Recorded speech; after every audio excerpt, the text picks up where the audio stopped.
Moment of force বা বলের ভ্রামক কাকে বলে আমরা জানবো।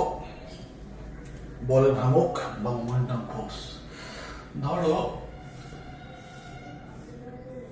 এটা একটা দণ্ড, সরল বা বক্র কিছু একটা হতে পারে। এই দণ্ডের এই বিন্দুটা হচ্ছে স্থির বিন্দু, মানে আলম্ব বিন্দু। স্থির বিন্দু বা আলম্ব বিন্দু, অর্থাৎ সি বিন্দুর সাপেক্ষে এই স্থির বিন্দু বা আলম্ব বিন্দুর সাপেক্ষে দণ্ডটা ঠিক এরকম ভাবে এইদিকে কিংবা এইদিকে মুভ করতে পারে।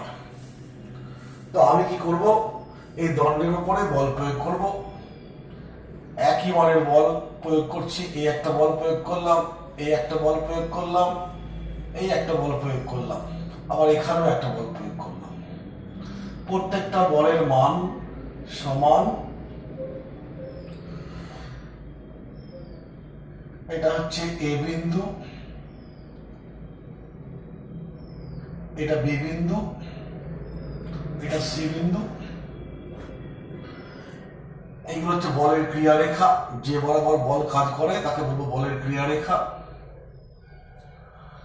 তো বাস্তব অভিজ্ঞতা থেকে বলো যে এই স্থির বিন্দুতে বল প্রয়োগ করলে দণ্ডটা কি ঘুরবে, আবর্তন করবে? করবে না নিশ্চয়ই। কিন্তু এইখানে বল প্রয়োগ করলে, যেহেতু এই বিন্দুটা স্থির এরাম আছে, অর্থাৎ এখানে বল প্রয়োগ করেছি মানে এরাম ঘুরে যাবে। এখানে বল প্রয়োগ করলেও ঘুরবে, আবার এখানে বল প্রয়োগ করলেও ঘুরবে। অর্থাৎ এই আলম্ব বিন্দুতে যদি বলটা প্রয়োগ করি দেখবো দণ্ডটার কোনো ঘূর্ণন হচ্ছে না। কিন্তু এ বি সি যে কোনো বিন্দুতে বল প্রয়োগ করলেই দেখবো দণ্ডটা ঘুরছে। আরো লক্ষ্য করব যে এ এবং বি তে বল প্রয়োগ করলে যেদিকে ঘূর্ণন হবে, এ আর বি তে বল প্রয়োগ করছি অর্থাৎ দণ্ডটা এইভাবে ঘুরবে। সি তে বল প্রয়োগ করলে কিন্তু এই বলের জন্য ঘূর্ণনটা কোন দিকে হবে, এরকম আছে, অর্থাৎ এইভাবে ঘুরবে, ঠিক উল্টো দিকে ঘুরবে। এগুলো আমরা বাস্তব অভিজ্ঞতা থেকে বুঝতে পারি। যেমন তুমি ওই নলকূপের যে জলের পাম্প, আমরা নলকূপ, সেই নলকূপের যে হ্যান্ডেলটা থাকে ঠিক এরকমই, এরকম ভাবে নিশ্চয়ই হয়। দেখো একটু মনে করে, ঠিক এটা হচ্ছে নলকূপের হ্যান্ডেল। এই দণ্ডটা ঠিক এরকমই। এখানে স্থির বিন্দু এইটা, এই একটা বলতে পারি। আমার উদাহরণ একটা দেখবো আছে দরজা, কোন একটা দরজা, এটা হচ্ছে পাল্লা, ধরে নাও এক পাল্লা দরজা, তার এইখানে কি কবজা ফবজা আছে। তা তুমি এইখানে বল প্রয়োগ করে দরজাটা ঘোরাতে পারো, খুলতে পারো বা বন্ধ করতে পারো। এখানে বল প্রয়োগ করেও করতে পারো, কিন্তু কখনোই এইখানে বল প্রয়োগ করে কিন্তু তুমি দরজাটাকে ঘোরাতে পারবে না। ঠিক একইভাবে এইখানে বল প্রয়োগ করেও দরজাটাকে ঘোরানো যাবে না। ঠিক আছে, তো সি বিন্দুর কথা বাদ দাও, এটা ডি বিন্দু। সি বিন্দুর কথা বাদ দাও, যদি এ এবং বি এর কথা ভাবি, দেখো দু ক্ষেত্রেই কিন্তু এফ মানের বল ক্রিয়াশীল হয়েছে, কিন্তু এই বলটা এ বিন্দুতে, এই বলটা বি বিন্দুতে প্রয়োগ করা হয়েছে। এবং দেখবো বাস্তব তোমার অভিজ্ঞতা আছে নিশ্চয়ই, যে দরজার এইখানে বল প্রয়োগ করো আর এইখানে বল প্রয়োগ করো, এটা স্থির, এইখানে স্থির। ঠিক সেরকমই আমি দণ্ডটার এখানে বল প্রয়োগ করছি, এখানে বল প্রয়োগ করছি। তুমি নিশ্চয়ই জানো যে এই দুই ক্ষেত্রে সহজে ঘোরানো যাবে কোন ক্ষেত্রে, এই বিন্দুতে বল প্রয়োগ করে। এখানে ঘোরানো যাবে কিন্তু কষ্ট হবে, মানে স্লো হবে, অত সহজে ঘোরানো যাবে না। অর্থাৎ এই দুই বিন্দুতে বল প্রয়োগ করলে দণ্ডটার ঘূর্ণন প্রবণতা এতেও আছে, এতেও আছে। প্রবণতার মানটা বেশি কোথায়, এইখানে। তো দুটোই তো একই মানের বল, পার্থক্যটা কি? ঘূর্ণন প্রবণতার পার্থক্যটা কি না, দুটো বল কিন্তু বলে যে ক্রিয়ারেখা, এই স্থির বিন্দু থেকে আলম্ব থেকে এই ক্রিয়ারেখার লম্ব দূরত্ব কিন্তু আলাদা। ধরো এইখান থেকে আমি বললাম এটা হচ্ছে এম, আর এইখান থেকে এই লেভেল থেকে এটা হচ্ছে কত, এন। অর্থাৎ যদি আমি সি বিন্দুর কথা ভাবি, এটা এই একই লাইনে করে নিচ্ছি, এটা এন, এটা এন, অর্থাৎ এই এ বিন্দুতে যে বলটা ক্রিয়াশীল হচ্ছে স্থির বিন্দু থেকে তার লম্ব দূরত্ব কত, এইটা সি এন। আর বি বিন্দুর যে বলটা ক্রিয়াশীল হয়েছে সি বিন্দু তার লম্ব দূরত্ব কত, সি এম। এবং ছবি থেকে দেখতে পাচ্ছি যে C M greater than C M, অর্থাৎ এই দুই বলের মধ্যে এই বলটা ক্রিয়া রেখাটা, মানে এই রেখাটা সি বিন্দু থেকে যে দূরে আসে, এই বিন্দুতে যে বলটা ক্রিয়াশীল হচ্ছে তার ক্রিয়া রেখাটা কিন্তু অনেক কম দূরত্বে আছে। দুটি একই বল ক্রিয়াশীল হলেও ক্রিয়া রেখার লম্ব দূরত্ব থেকে এই আলম্ব বিন্দু থেকে এই বলটার ক্ষেত্রে বেশি হওয়ার জন্য ঘূর্ণনের প্রবণতা বেশি হয়ে গেছে, এখানে ঘূর্ণন হচ্ছে, প্রবণতাটা কম। অর্থাৎ বস্তুর ওপর যে বল ক্রিয়াশীল হলো সেই বল এবং স্থির বিন্দু থেকে, নির্দিষ্ট বিন্দু থেকে যার সাপেক্ষে দণ্ডটা ঘুরছে সেই বিন্দু থেকে দূরত্বের গুণফল, অর্থাৎ বল আর ক্রিয়া রেখার লম্ব দূরত্বের এটা লম্ব দূরত্ব, এই দুইয়ের সমন্বয়ে দূরত্ব, কোত্থেকে দূরত্ব না স্থির বিন্দু থেকে বা আলম্ব বিন্দু থেকে, স্থির বিন্দু থেকে, এই দুটো টার্মের দ্বারা একটা রাশি তৈরি হয়, ভেক্টর রাশি অবশ্যই সেটা। সেই রাশিটা কি করবে, এই বস্তুতে ঘূর্ণন প্রবণতার সৃষ্টি করবে। সেই রাশিটাকে বলবো কি, বলের ভ্রামক। কি বললাম, যে কোনো বস্তুর ওপর বল প্রয়োগ করা হয়েছে, সেই বল এবং ওই বলের ক্রিয়ারেখার লম্ব দূরত্ব বস্তুতে যে ঘূর্ণন প্রবণতার সৃষ্টি করে তাকে বলবো বলের ভ্রামক। বলের ভ্রামক তো বুঝতে পারছো, তোমার এ বিন্দুতে বলের জন্য ভ্রামকটা কত হবে, এ বল ইন্টু সি এম। আর বি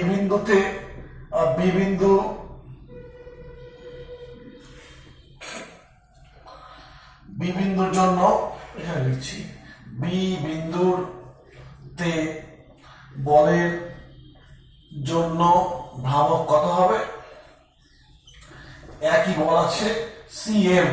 তো বুঝতে পারছি এই দুই গুণফলের মধ্যে এফ এর মান সমান হলো লম্ব দূরত্ব ঘূর্ণন বিন্দু থেকে বা স্থির বিন্দু থেকে বা আলম্ব বিন্দু থেকে লম্ব দূরত্বের মান কম বেশি হওয়ার জন্য ভ্রামকের মান কম বেশি হয়ে যাচ্ছে। আর যে ক্ষেত্রে ভ্রামকের মান বেশি হবে সেক্ষেত্রে ঘূর্ণন প্রবণতা বেশি হবে।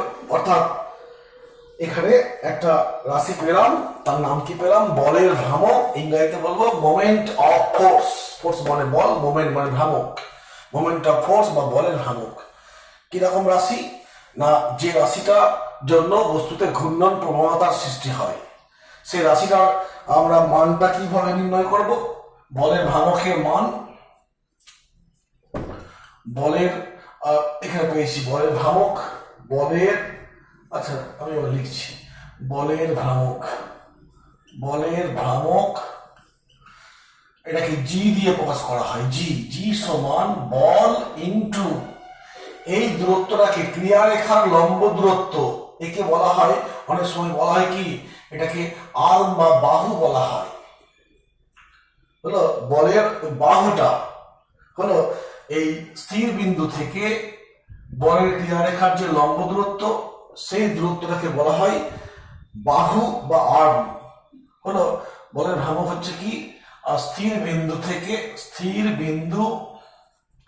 থেকে ক্রিয়া রেখার লম্ব দূরত্ব বা এফ ইন্টু আর্ম বা বাহু যা বলবে, এটা হচ্ছে বলের ভ্রামক। অতএব বলের মান বাড়ালেও ভ্রামক বাড়বে, দূরত্ব বাড়লেও ভ্রামক বাড়বে। আর এই কারণেই তোমরা বাস্তব ক্ষেত্রে দেখেছো যখন নলকূপে এই হ্যান্ডেলটা বল প্রয়োগ করে জল তোলা হয়, এখানে জল বেরোয়, সেক্ষেত্রে তুমি দেখবে এইখানটায় বল প্রয়োগ করলে সহজেই অনেক বেশি পরিমাণ জল পাওয়া যায়, আর এইখানটায় বল প্রয়োগ করলে তোমার হ্যান্ডেলটা ঘোরানো কষ্ট হবে। ব্যাপারটা এরকমই। এই ক্ষেত্রে লম্ব দূরত্ব এইটুকু, বলের মান হয়তো একই আছে কিন্তু লম্ব দূরত্বের মানটা কম, আর এই ক্ষেত্রে লম্ব দূরত্বের মানটা বেশি। অর্থাৎ লম্ব দূরত্বের মান বেশি হলে পরে কি ভ্রামক বাড়বে, আর ভ্রামকই বস্তুতে ঘূর্ণন প্রবণতার সৃষ্টি করে। অর্থাৎ বস্তুতে ঘোরাতে হলে ভ্রামক দরকার, অর্থাৎ আবর্ত গতির জন্য এরকম ক্ষেত্রে ঘূর্ণন হচ্ছে, এক্ষেত্রে ঘোরাচ্ছে কে, ভ্রামকটা ঘোরাচ্ছে। তো যদি সি বিন্দুতে বা এই বিন্দুতে বল প্রয়োগ করা হয়, তখন এই বিন্দুতে এই বলটার ক্রিয়ারেখাতে এই বিন্দু দিয়ে গেছে, দূরত্বের মান শূন্য, অর্থাৎ ভ্রামকের মান শূন্য, আর ভ্রামক নেই মানে ঘূর্ণন প্রবণতাও নেই, অর্থাৎ দণ্ডটা ঘুরবে না। এই হলো বিষয় গেল। এইবার যেটা বলবো যে আমরা এটাও দেখেছি, যেমন সেই দরজার ক্ষেত্রে দেখো, দরজার ক্ষেত্রে এটা হচ্ছে অক্ষ, এটা এক পাল্লা দরজা। তো জেনারেলি হ্যান্ডেল, দরজার হ্যান্ডেল বা কড়া যাই লাগানো হয় দরজায়, সেগুলো এই প্রান্তে লাগানো হয়, আর এই প্রান্তে অর্থাৎ কড়া বা হ্যান্ডেলে আমি বল প্রয়োগ করে দরজাটা খুলছি বা বন্ধ করছি, অর্থাৎ এইখান থেকে এই দূরত্বটা বেশি হয়। তুমি কড়াটা বা হ্যান্ডেলটা যদি এইখানে ভিট করো, দূরত্বটা কমে যাচ্ছে, যত প্রান্তে হবে দূরত্বের মানটা বাড়ছে, আর দূরত্বের মান বাড়লে এই আমি পেয়েছি জি সমান এফ ইন্টু আর, আর বা দূরত্ব, আর এর মানটা বাড়ছে। এই হলো, এইভাবে ঘূর্ণন প্রবণতার সৃষ্টি হচ্ছে। অর্থাৎ সংজ্ঞা কি বললাম, কোন বস্তুর ওপর প্রযুক্ত বল। আচ্ছা, একটা বলতে হবে, এইখানে এই দণ্ডটা এরকম ঘুরছে, এরকম ঘুরছে, সেই ঘোরার জন্য কেন্দ্রবিন্দু এইটা, আর এই কেন্দ্রবিন্দু দিয়ে যদি একটা অক্ষ কল্পনা করি, সেই অক্ষকে বলবো ঘূর্ণাক্ষ। অর্থাৎ এখানে তুমি বলো এই বিন্দুতে অক্ষটা কেমন না, এই বোর্ডের তলের সঙ্গে লম্বভাবে আছে, এরম ভাবে ঘূর্ণাক্ষটা আছে, আর দণ্ডটা ঠিক এইভাবে ঘুরছে, এইভাবে ঘুরছে হলো, বা এই দিকে ঘুরছে, অক্ষটা এই দিকে বা অন্তর্মুখী, অক্ষের দুখানা দিক হয়। এবং দেখতে পেলাম যে ভ্রামকের প্রয়োগে, বলের ভ্রামক বা মোমেন্ট অফ ফোর্স এর জন্য বস্তুতে ঘূর্ণন প্রবণতার সৃষ্টি হচ্ছে, বস্তুতে ঘূর্ণন প্রবণতার সৃষ্টি হচ্ছে। তো এই এখানে আমরা যেমন আবর্ত গতিতে যে সমস্ত রাশিগুলো পেয়েছি, যেমন কৌণিক সরণ, কৌণিক বেগ, কৌণিক ত্বরণ, এখানেও একটা পেলাম, এটাও কিন্তু আবর্তন করছে দণ্ডটার। অতএব এটা হবে কি, একটা মানে কৌণিক রাশি, এবং এটা একটা ভেক্টর রাশি। খেয়াল রাখবে, এটা ভেক্টরটা বলছি পরে, এটা হচ্ছে ভেক্টর রাশি, ভেক্টর ফর্মটা একটু পরে বলছি, ভেক্টর রাশি। অতএব এর একটা দিক আছে, এর দিক হবে কিরকম, এই জি এর দিকটা কেমন হবে। তো আমি কি করব, দণ্ডটা যেদিকে ঘুরছে, একটা ডান পাকের স্ক্রু নিয়ে এইখানে একটা স্ক্রু এইখানে বসিয়েছি, ধরো এই বলটার প্রয়োগে দণ্ডটা এরম ঘুরছে, তো আমি এরম ভাবে ঘোরাবো, এই বিন্দুতে স্ক্রুটাকে এভাবে ঘোরাবো। এভাবে ঘোরালে দেখবো যে স্ক্রুটার ডগাটা বা অগ্রভাগটা ভিতরে প্রবেশ করছে না বাইরে প্রবেশ করছে। নিশ্চয়ই তুমি দেখে বুঝতে পারছো, যখন আমি এইরকম ঘোরাবো এরকম বেরিয়ে আসবে। অর্থাৎ এই বলটার প্রয়োগে তোমার ঘূর্ণন অক্ষটার দিক কোন দিক হবে, বহির্মুখী। যদি এই বলটা প্রয়োগ করা হয় তাহলে দণ্ডটা দেখো এইরকম ঘুরছে, শুধু এই বলটা প্রয়োগ করলে এরকম ঘুরছে। অর্থাৎ স্ক্রুটাকে আমি এইরকম রেখে দিয়ে এই দিকে ঘোরাবো, এই দিকে ঘোরাচ্ছি মানে এরম ঘোরাচ্ছি, আর এরম ঘুরলে পরে কি হবে, অন্তর্মুখী হবে হলো। অর্থাৎ জি একটা ভেক্টর রাশি, এবং এই জি কে আমরা এইভাবে প্রকাশ করবো আর ক্রস এফ। এফ একটা ভেক্টর, এই আরটাকে বলবো অবস্থান ভেক্টর, ভেক্টর হিসেবে এই দূরত্বটাকে আমরা ভেক্টর বললেই বলবো কি, অবস্থান ভেক্টর। অতএব এটা হচ্ছে ভেক্টর ফর্ম। তো আমরা এভাবে করতে পারবো। দেখো কি বলছি, ধরো এই আছে, ছবিটা আমি নিশ্চিতভাবে করে দিচ্ছি, এটা স্থির বিন্দু বা অক্ষ। তো এই বলটা প্রয়োগ করেছি, এই বলের বল প্রয়োগ করেছি, ক্রিয়া রেখা এই বরাবর, বলটা হচ্ছে এই বরাবর, এটা হচ্ছে আর, এটার দিকটা।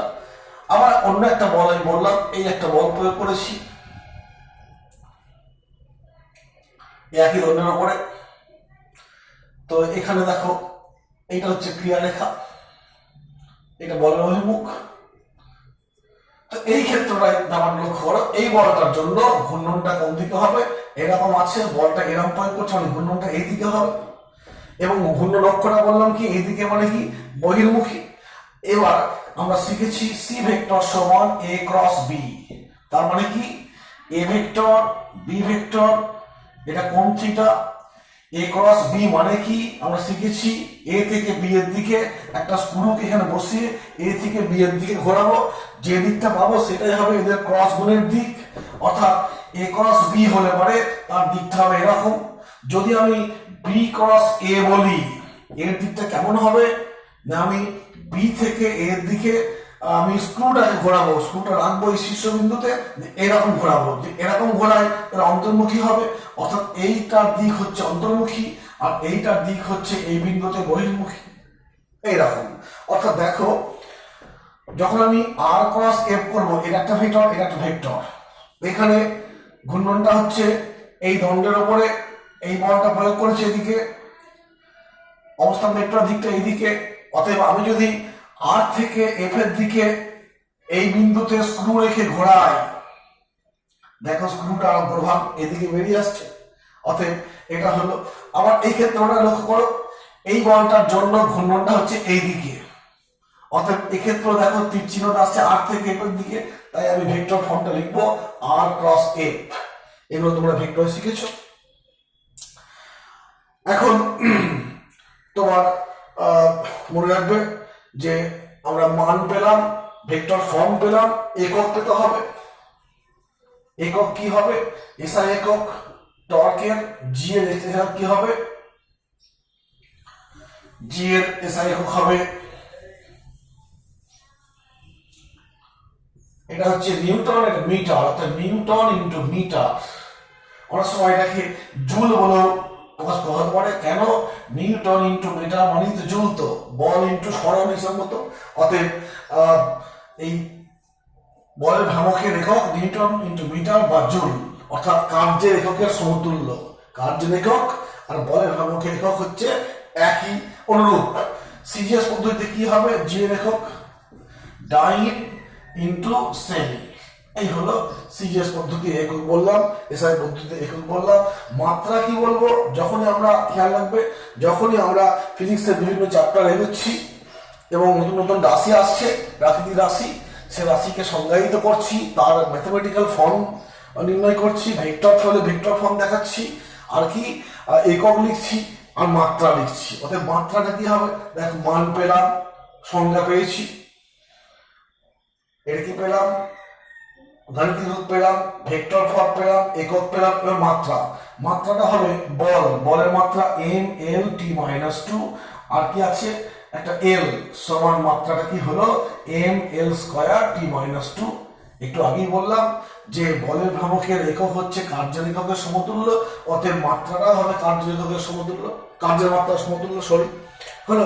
এই হলো তোমার বলের ভ্রামকের সংজ্ঞা বা একক, মাত্রা, এগুলো বললাম। এবার আমরা যেটা বলবো সেটা হচ্ছে এর বীজগাণিতিক মানে চিহ্ন। মনে রাখবে আমরা বৃত্তীয় গতিতে বলেছিলাম যে একটা বস্তু বৃত্তপথে ঘুরছে, সেই ঘূর্ণনটা যদি ঘড়ির কাঁটার উল্টো দিকে হয়, সেই ঘূর্ণন সংক্রান্ত যে রাশিগুলো আসে, সরণ, ত্বরণ, বেগ, এগুলোকে আমরা সব ধনাত্মক ধরতাম। কৌণিক সরণ, সরণ নয়, কৌণিক সরণ, কৌণিক বেগ, এগুলো ধনাত্মক বলতাম, আর ঘড়ির কাঁটার দিকে হলে মানে ঋণাত্মক। তো ঠিক এখানেও সেরকমই একটা বস্তুর ওপর মোমেন্ট বা বলের ভ্রামক ক্রিয়া করছে, বা বস্তুর উপর বল প্রয়োগ করে বস্তুতে ঘূর্ণন তৈরি হচ্ছে। যদি ঘূর্ণনটা ঘড়ির কাঁটার বিপরীত দিকে হয়, তখন ভ্রামককে বলবো তোমার ঋণাত্মক, হলো ঘড়ির কাঁটার বিপরীত দিকে হলো ধনাত্মক। বলের প্রয়োগে বস্তুর ঘূর্ণন বামাবর্তী বা অ্যান্টি ক্লকওয়াইজ বামাবর্তী হলে ভ্রামক হবে কি? ভ্রামক হবে ধনাত্মক।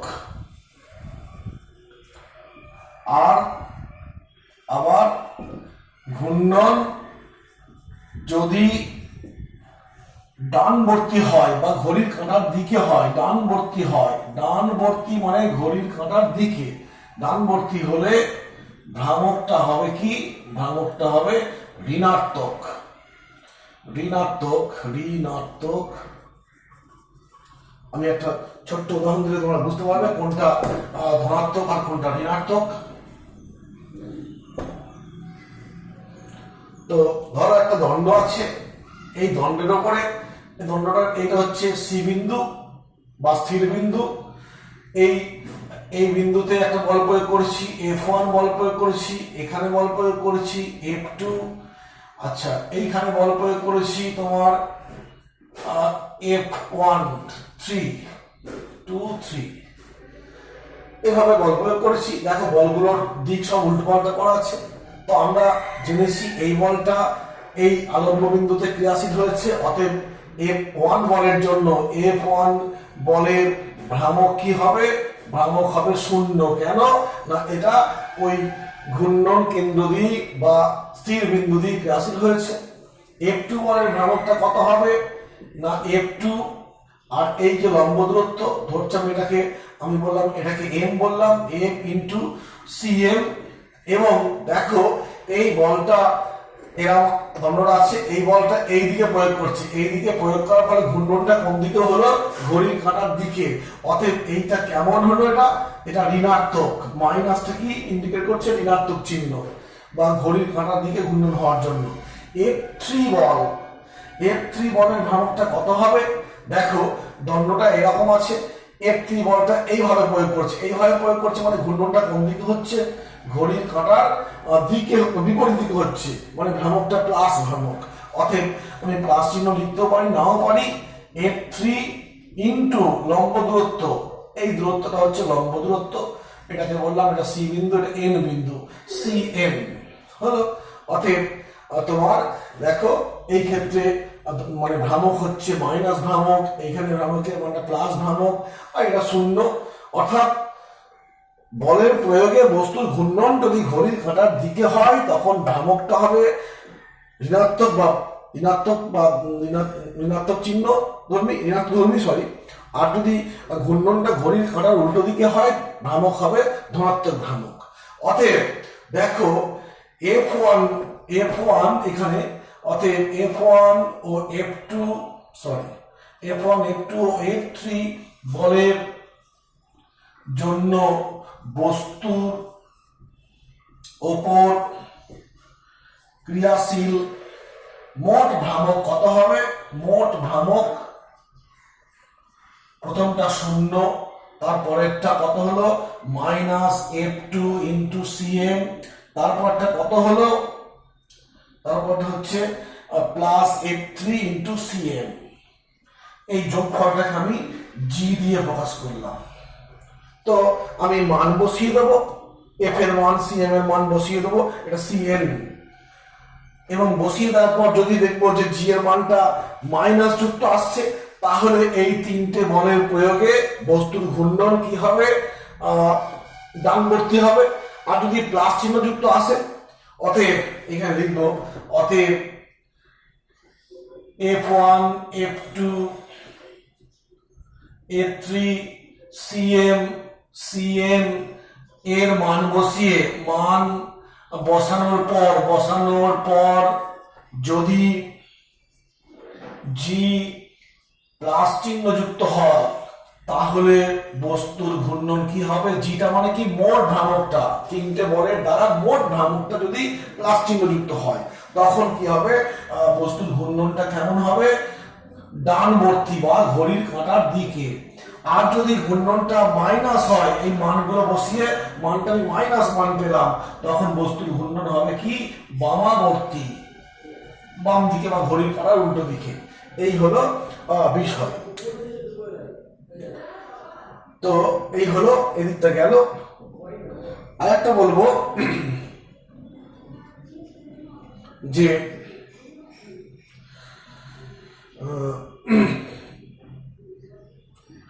আর একটা জ্যামিতিক কনসেপ্ট আছে, সেটা বলি। জ্যামিতিক ব্যাখ্যা, বলের ভ্রামকের জ্যামিতিক প্রকাশ। ভ্রামকের জ্যামিতিক প্রকাশ। জ্যামিতিক প্রকাশ কিরকম দেখো, ধরো এই একটা এ বি হচ্ছে একটা ভেক্টর, এই ভেক্টরটা বল ভেক্টরটা প্রকাশ করছে, এর আদি বিন্দু এ, অন্তিম বিন্দু বি। এই বলের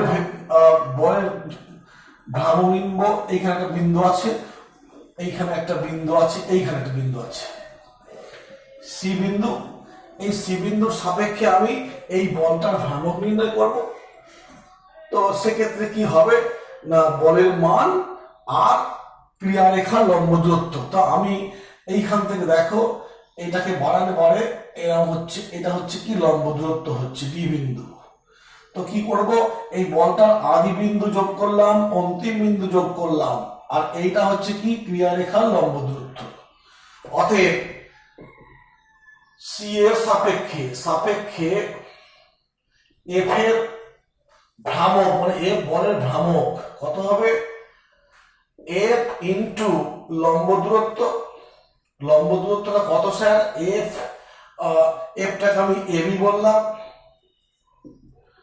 আর লম্ব দূরত্বটা কি সিডি। আমি করলাম কি হাফ লিখলাম, একটা তাহলে 2 লিখবো, হাফ ইন্টু 2 মানে 1 হলো, এবি ইন্টু সিডি। দেখো তো 2টা থাকলো, এই জিনিসটা কি হাফ এবি সিডি। এবি মানে এইটা আর সিডি মানে এইটা, এটাকে বলতে পারি ত্রিভুজ এ বি সি এর ক্ষেত্রফল। অর্থাৎ একটা বলের ভ্রামক, এ বলের ভ্রামকের মানটা কি হচ্ছে না, এই বলটার আদি বিন্দু, অন্তিম বিন্দু এবং স্থির বিন্দু, এই 3টে বিন্দু যোগ করে একটা আমি ত্রিভুজ পেলাম।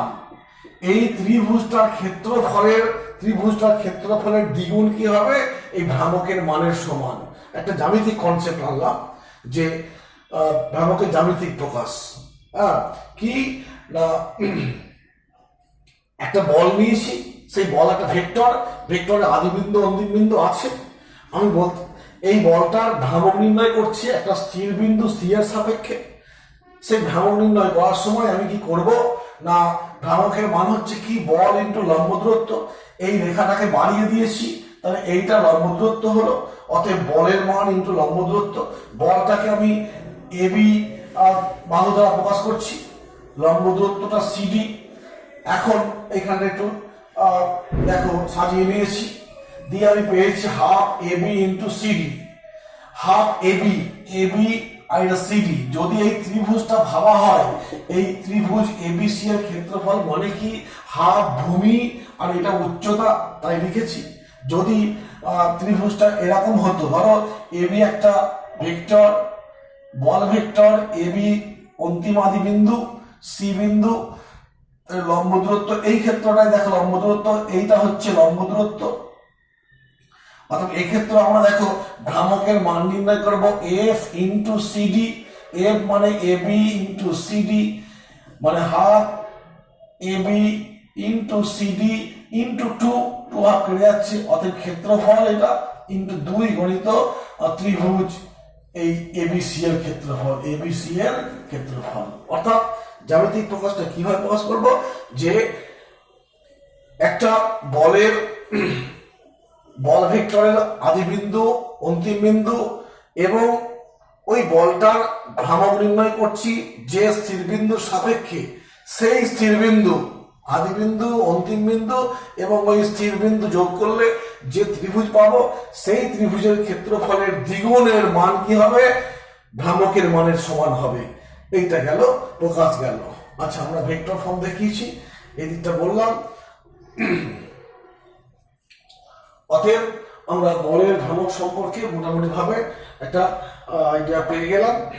অতএব আবার বলছি, বলের ভ্রামকের সংজ্ঞা হিসেবে কি বলবো, যে একটা বস্তুর ওপর বল ক্রিয়াশীল হয়েছে, সেই বলের মান এবং ঘূর্ণাক্ষ হইতে ওই বলের ক্রিয়ারেখার লম্ব দূরত্ব বস্তুতে যে ঘূর্ণন প্রবণতার সৃষ্টি করবে সেই ঘূর্ণন প্রবণতাকে বলা হয় বলের ভ্রামক।